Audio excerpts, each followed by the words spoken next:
Hello friends, this is सार Gupta and welcome to the Parcham classes.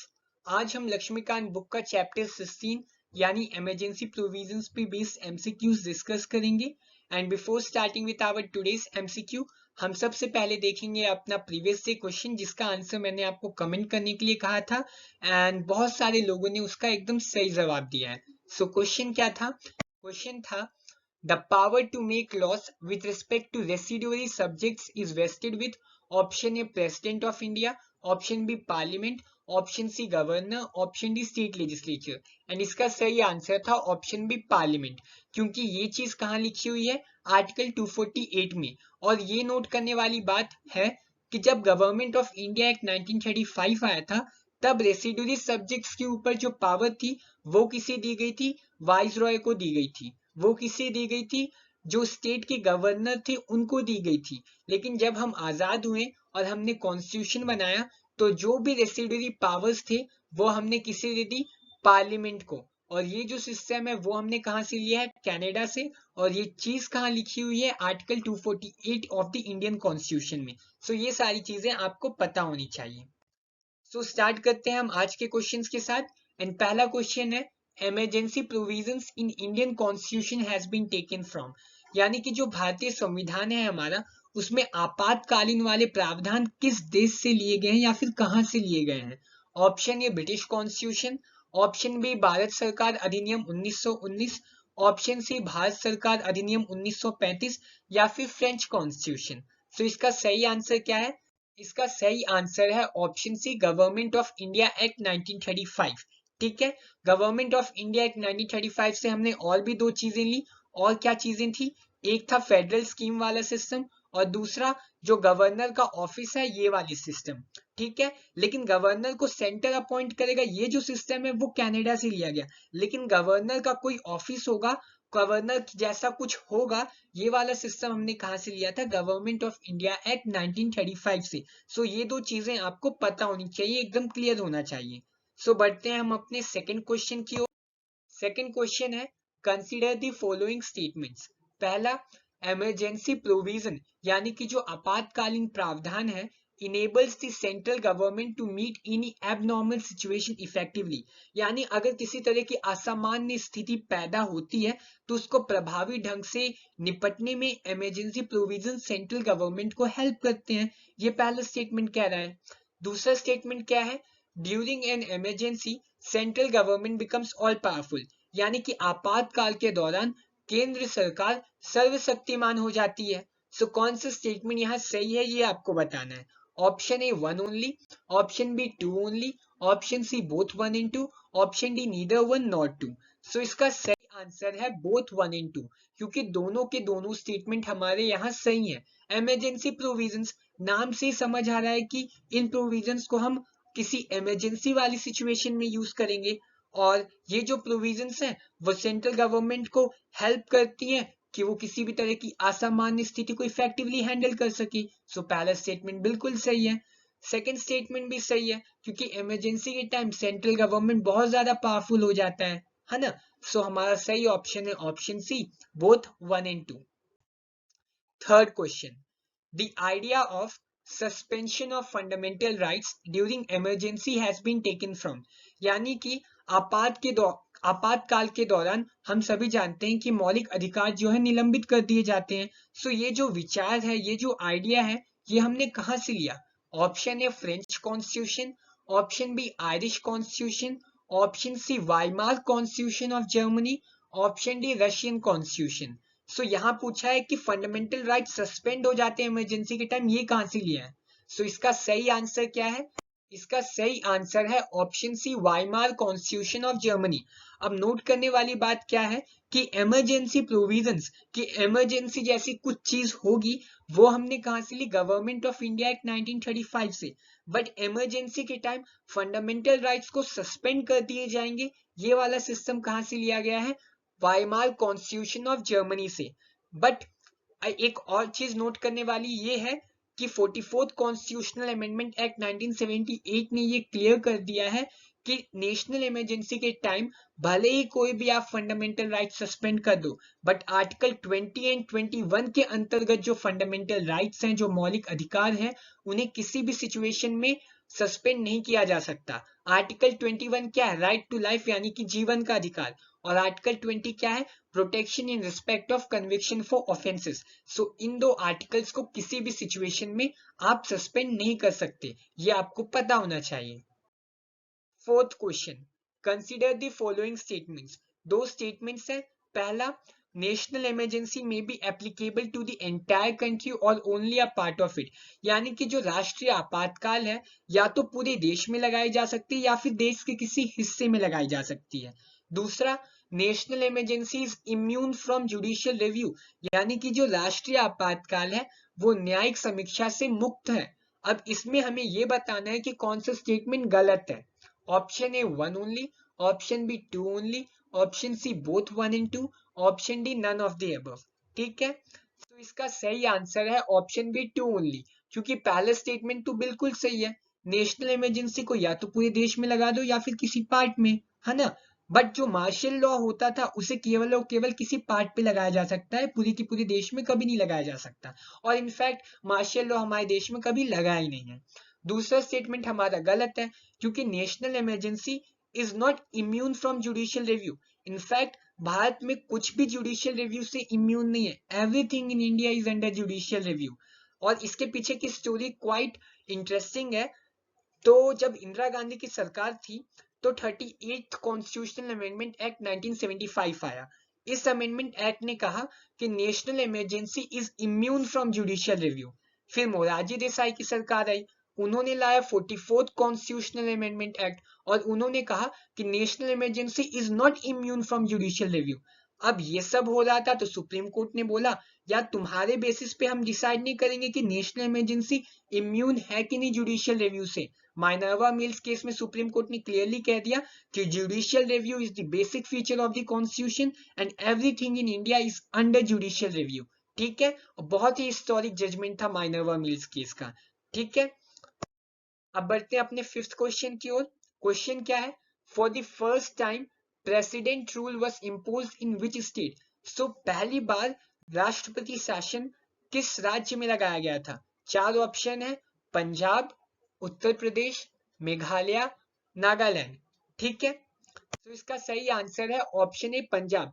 कब लगाया गया था? 1951 में, यानी कि कॉन्स्टिट्यूशन के कमेंसमेंट के एक साल के अंदर ही प्रेसिडेंट रूल लग गया किसी एक स्टेट में। ये बहुत ज्यादा इंटरेस्टिंग थिंग थी, क्योंकि जब डॉक्टर बी आर अम्बेडकर से पूछा गया था कि प्रेसिडेंट रूल वाला आर्टिकल आप क्यों ला रहे हो कॉन्स्टिट्यूशन में, तो अम्बेडकर साहब ने कहा था कि ये जो प्रेसिडेंट रूल वाला सिस्टम है it would always remain a dead letter to the Indian constitution, इसको कभी यूज ही नहीं किया जाएगा। बट जो भारत की सरकार थी उसे इसने एक साल के अंतर्गत ही यूज कर लिया। And it's interesting to know कि आज की डेट में कोई भी एक ऐसा स्टेट नहीं है जहां प्रेसिडेंट रूल ना लगाया गया हो। सो कभी ना कभी हर एक स्टेट में प्रेसिडेंट रूल लगाया गया है। ठीक है, सो यहाँ बी आर अम्बेडकर साहब थोड़े से गलत हो जाते हैं। Sixth question. A proclamation declaring financial emergency must be approved by the parliament within, यानी कि वित्तीय आपातकाल की घोषणा करने वाली उद्घोषणा को संसद के सदनों द्वारा कितने समय के अंदर अनुमोदित किया जाना चाहिए? Option A 1 month, option B 2 month, option C 3 month and option D 4 month. So इसका सही आंसर क्या है? इसका सही आंसर है ऑप्शन बी 2 मंथ। सो जब कभी फाइनेंशियल इमरजेंसी डिक्लेयर की जाएगी प्रेसिडेंट द्वारा, सो उस इमरजेंसी को पार्लियामेंट को अप्रूव करना होगा 2 महीने के अंदर। लेकिन it's interesting to know and it's fortunate to know कि हमारे देश में कभी भी फाइनेंशियल इमरजेंसी नहीं लगी। एंड जहां तक बात है नेशनल इमरजेंसी की, तो नेशनल इमरजेंसी के डिक्लेरेशन को पार्लियामेंट को विद इन 1 मंथ अप्रूव करना पड़ता है और प्रेसिडेंट रूल को within 2 month. So national emergency को within 1 month and president and financial emergency को विद इन 2 मंथ। पहले क्या होता था कि नेशनल इमरजेंसी को भी 2 महीने के अंदर अप्रूव करना पड़ता था। बट जब 44th कॉन्स्टिट्यूशनल अमेंडमेंट एक्ट 1978 में आया, तो जो 2 मंथ वाला सिस्टम था नेशनल इमरजेंसी के लिए, उसको रिड्यूस करके कितना कर दिया गया? 1 month। ये चीजें आपको पता होनी चाहिए। अब बढ़ते हैं अपने 7th क्वेश्चन की ओर। 7th question, which of the following are the valid grounds of imposing national emergency? यानी कि निम्नलिखित में से कौन सा राष्ट्रीय आपातकाल लगाने का एक वैध आधार है? 4 ऑप्शंस हैं। ऑप्शन 1 वॉर यानी युद्ध, ऑप्शन 2 एक्सटर्नल एग्रेशन यानी बाहरी आक्रमण, ऑप्शन 3 इंटरनल डिस्टर्बेंस यानी आंतरिक अशांति, एंड ऑप्शन 4 आर्म्ड रिबेलियन सशस्त्र विद्रोह। सो ये 4 पॉइंट्स हैं, इनमें से कौन सा स्टेटमेंट सही है ये आपको बताना है। Option A 1 only, option B 1 and 2 only, option C 1, 2 and 4 only, option D all of the above. So इसका सही आंसर है option C 1, 2 and 4। National emergency को भारत देश में केवल और केवल एज ऑफ नाउ 3 ग्राउंड्स पे लगाया जा सकता है। पहला है वार, दूसरा एक्सटर्नल एग्रेशन, तीसरा आर्म्ड रिबेलियन। 1978 से पहले क्या होता था कि 3 ग्राउंड थे, बट आर्म्ड रिबेलियन कोई भी ग्राउंड नहीं था। आर्म्ड रिबेलियन की जगह क्या होता था? Internal disturbance. इनफैक्ट जो 1975 वाली इमरजेंसी थी वो इंटरनल डिस्टर्बेंस की ग्राउंड पे ही लगाई गई थी, but 44th constitutional amendment act ने इंटरनल डिस्टर्बेंस को रिप्लेस कर दिया और उसकी जगह क्या लिख दिया? Armed rebellion. क्यों ऐसा किया? क्योंकि इंटरनल डिस्टर्बेंस जो शब्द है बहुत ज्यादा वेग है, उसके कई सारे मीनिंग निकाले जा सकते हैं और इसका मिसयूज किया जा सकता है। इनफैक्ट लोग ऐसा मानते हैं कि इसका मिसयूज इंदिरा गांधी की सरकार ने 1975 में किया था, इस कारण इसको रिप्लेस किया जाना एक बहुत बड़ा स्टेप था। और अब जो है 3 ग्राउंड्स है, war, external aggression and armed rebellion. ठीक है, सो ये सारी चीजें क्लियर है। अब बढ़ते हैं अपने 8th क्वेश्चन की। 8th question, president rule can be extended for a maximum period of, यानी कि जो राष्ट्रपति शासन है किसी भी राज्य में ज्यादा से ज्यादा कितने समय के लिए लगाया जा सकता है? Option A 1 year, option B 3 year, option C 5 year and option D 10 year. So कितने समय तक लगाया जा सकता है ये आपसे पूछा है, मैक्सिमम। सो इसका सही आंसर है ऑप्शन बी 3 ईयर, यानी कि राष्ट्रपति शासन को ज्यादा से ज्यादा हम 3 साल के लिए लगा सकते हैं और इन 3 सालों में भी हर 6 महीने में पार्लियामेंट का अप्रूवल लेना पड़ेगा अगर आपको प्रेसिडेंट रूल को किसी एक पार्टिकुलर स्टेट में कंटिन्यू रखना है। एंड जहां तक बात है national emergency and financial emergency की, तो उनका कोई मैक्सिमम पीरियड नहीं होता, उनको इनडेफिनिट पीरियड के लिए कंटिन्यू करके रखा जा सकता है। बट नेशनल इमरजेंसी के केस में हर 6 महीने में अप्रूवल चाहिए होता है पार्लियामेंट का, और फाइनेंशियल इमरजेंसी वाली केस में क्या होता है कि अगर एक बार पार्लियामेंट ने अप्रूवल दे दिया तो बार बार अप्रूवल की जरूरत नहीं होती। ठीक है, सो ये क्लियर है। अब बढ़ते हैं 9th क्वेश्चन की ओर। 9th question, during proclamation of national emergency fundamental rights are guaranteed under which article are automatically suspended, यानी कि जब कभी हम राष्ट्रीय आपातकाल की उद्घोषणा करते हैं तो कौन सा फंडामेंटल राइट ऑटोमेटिकली यानी बिना किसी नोटिफिकेशन के ऑटोमेटिकली सस्पेंड हो जाता है? ऑप्शन ए अनुच्छेद 14 के अंदर जो फंडामेंटल राइट है, आर्टिकल 19, आर्टिकल 20 और आर्टिकल 21। सो इसका सही आंसर है आर्टिकल 19। आर्टिकल 358 में ये लिखा है कि आर्टिकल 19 के अंतर्गत जो 6 राइट्स हर एक भारतीय नागरिक को दिए गए हैं वो ऑटोमेटिकली सस्पेंड हो जाते हैं इन टाइम्स ऑफ नेशनल इमरजेंसी। वो 6 राइट्स कौन से हैं? वो 6 राइट्स हैं freedom of speech and expression, freedom to assemble peacefully, freedom to form association, freedom of movement, freedom to decide, freedom of trade and profession. And जहां तक बात है आर्टिकल 14 की, आर्टिकल 14 डील करता है equality before law and equal protection of law से। Article 20 deal करता है protection in respect of conviction for offences से। आर्टिकल 21 डील करता है राइट टू लाइफ से। एंड ये नोट करने वाली बात है कि आर्टिकल 20 एंड 21 को कभी भी सस्पेंड नहीं किया जा सकता। और ये चीज कब से हुई? ये चीज हुई 1978 द्वारा 1978 में लाई गई 44th कॉन्स्टिट्यूशनल अमेंडमेंट एक्ट के थ्रू। ठीक है, अब बढ़ते हैं अपने 10th क्वेश्चन की ओर। So 10th question, consider the following statements with regard to financial emergency. पहला, it had been imposed only once in India, यानी कि जो वित्तीय आपातकाल है उसको भारत देश में केवल और केवल आज तक एक बार लगाया गया है। Second, there is no maximum period prescribe for its operation, यानी कि विद आपातकाल को एक बार हमने अगर इम्पोज कर दिया तो कोई मैक्सिमम पीरियड कॉन्स्टिट्यूशन नहीं प्रिस्क्राइब कर रहा उसके लिए। करेक्ट स्टेटमेंट क्या है? Option A 1 only, option B 2 only, option C both 1 and 2, option D neither 1 not 2। इसका सही आंसर है ऑप्शन बी 2 ओनली। पहला स्टेटमेंट हमारा गलत है क्योंकि फाइनेंशियल इमरजेंसी को भारत में कभी भी नहीं लगाया गया, नॉट इवन वंस। ठीक है, सो स्टेटमेंट 1 हमारा गलत हो जाता है और स्टेटमेंट 2 बिल्कुल सही है। फाइनेंशियल इमरजेंसी एक बार लगा दी और एक बार पार्लियामेंट ने अप्रूव कर दिया 2 महीने के अंदर, तो बार बार पार्लियामेंट की रिपीटेड अप्रूवल की जरूरत नहीं है, उसको कंटिन्यू किया जा सकता है इंडेफिनिट पीरियड तक, अनटिल एंड अनलेस प्रेसिडेंट अपने एक और प्रोक्लेमेशन से उस फाइनेंशियल इमरजेंसी को खत्म ना कर दे। सो करेक्ट ऑप्शन क्या है? Option B 2 only. 11th question, choose the correct pair. So match the following type वाला क्वेश्चन है।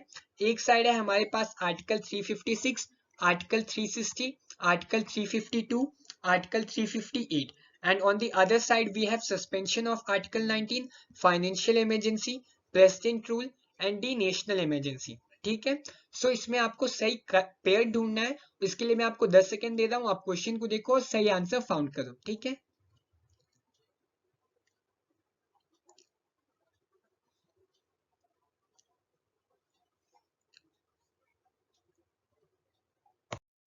सो इसका सही आंसर है ऑप्शन ए। ऑप्शन ए कैसे? क्योंकि जो हमारा आर्टिकल 356 है वो डील करता है किससे? प्रेसिडेंट रूल से।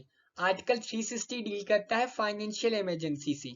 आर्टिकल 352 डील करता है नेशनल इमरजेंसी से एंड आर्टिकल 358 डील करता है suspension of article 19 during national emergency. So सही ऑप्शन है हमारा ऑप्शन ए, दैट इज 1 का सी, 2 का बी, 3 का डी एंड 4 का ए। 12th question, imposition of president rule should be approved by parliament within, यानी कि जब कभी हम राष्ट्रपति शासन लगाते हैं तो उसे किस मेजोरिटी के द्वारा पार्लियामेंट को अप्रूव करने की जरूरत है? Option A simple majority, option B special majority, option C simple majority plus ratification of 1/2 of the states, option D special majority plus ratification of 1/2 of the states. So इसका सही answer क्या है? इसका सही आंसर है option A simple majority. So president rule को अगर हम इंपोज कर रहे हैं तो पार्लियामेंट को उसको सिंपल मेजोरिटी से अप्रूव करने की जरूरत है, लेकिन जहां तक बात है नेशनल इमरजेंसी की तो उसे पार्लियामेंट को स्पेशल मेजोरिटी से अप्रूव करना पड़ेगा, फाइनेंशियल इमरजेंसी को सिंपल मेजोरिटी से ही। ठीक है, सो ये चीजें आपको पता होनी चाहिए। 13th question, choose the correct pair. On one side we have 1962 national emergency, 1971 national emergency, 1975 national emergency, and on the other side we have internal disturbance, Indo-Pakistan war, Chinese aggression. In short question ये पूछ रहा है कि भारत देश में 3 बार emergency लगी है, अब कौन सी इमरजेंसी किस ग्राउंड पे लगी थी ये पूछ रहा है। ठीक है, तो 4 ऑप्शन है आपके पास और आपको सही आंसर बताना है इसका। सो आपको मैं 10 सेकेंड दे रहा हूं, आप अच्छे से क्वेश्चन को देख लो और सही आंसर फाउंड कर लो।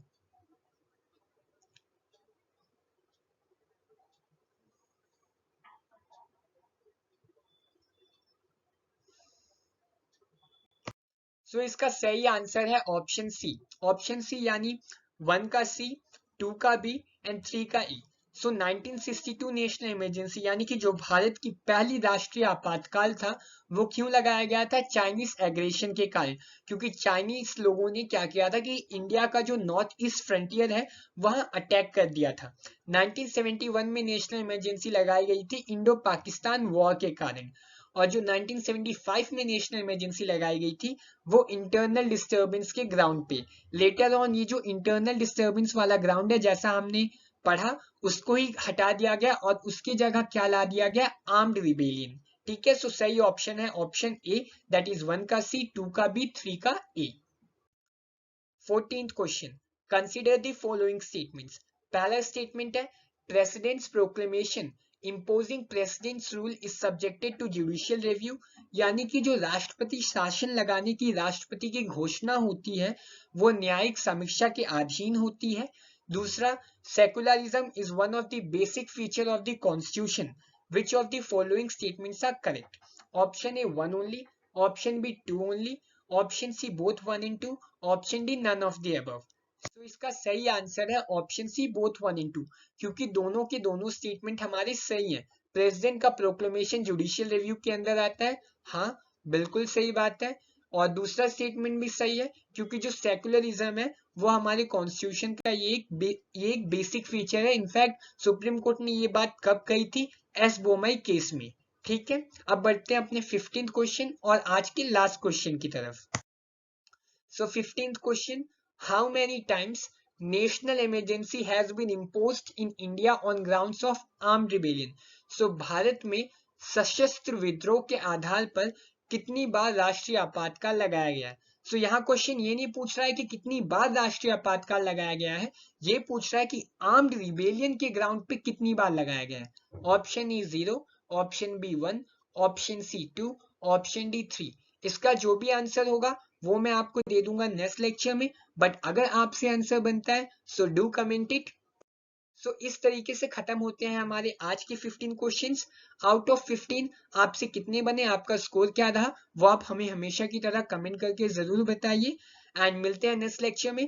नेक्स्ट लेक्चर यानी कि जो हमारी 11th लेक्चर होगा उसमें हम चैप्टर 17 यानी कि प्रेसिडेंट पे बेस्ड एमसीक्यूज को डिस्कस करेंगे। So do prepare this chapter and मिलते हैं नेक्स्ट क्लास में। Bye bye, thank you.